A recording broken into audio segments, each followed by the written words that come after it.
Azərbaycanın hər yerində olduğu kimi Oğuz rayonunda da İlaxır Çərşənbə böyük coşquyla keçirilir. Hazırda mən rayonun ən ucqar kəndlərindən biri olan Böyük Söydlü kəndindəyəm. Qeyd edim ki, bu kənddə Azərbaycanlılarla yanaşı Aksa türkləri, o cümlədən Ləzgilər də yaşayırlar və gördüyünüz kimi onlar bütün bayramlarda olduğu kimi Novruz bayramında da, çərşənbələrdə də bu bayramları qeyd edirlər.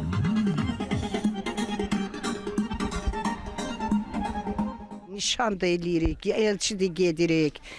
Gedib qız qapısını da döyürük ki, görək də, yəni bizi nətər qarşılayacaqdır. Ləzgilərik, bizim adət-ənənimiz babalardan qalanlardı belə şeylər. Biz də onlardan öyrənmişik. Axır ilə çərşənbəsinə qohum-əqrəba hamı bir yerə toplaşır. Qovrğa qovururuq, yuxa bişiririk, aş dəmləyirik, balıq bişiririk İlaxır çərşənbədə, kabab eləyirik. Çox böyük gönül şadlığı ilə, gönül xoşluğu ilə bu bayrama hazırlaşırıq. Bar oyunu deyirik, yəni burada da halay çəkirlər, yəni bizdə elə bir oyunumuz var. Novruz Türk dünyasının ən böyük bayramlarından biridir və demək olar ki, dünyada qeyd olunan ən qədim bayramlarından biridir. Bütün Azərbaycan xalqı kimi Oğuz rayonu Böyük Söydlü kənd əhalisi də gördüyünüz kimi İlaxır çərşənbəni böyük ruh yüksəkliyi ilə qeyd edir. Qonşularda demək hər çərşənbələrdə mütləq bütün evlərdə aş pişərdi və pişmiş aşdan 7 qonşuya pay göndərilərdi. Həyat baca təmizlənərdi, evdə təmizlik işləri görülərdi çərşənbələr ərəfəsində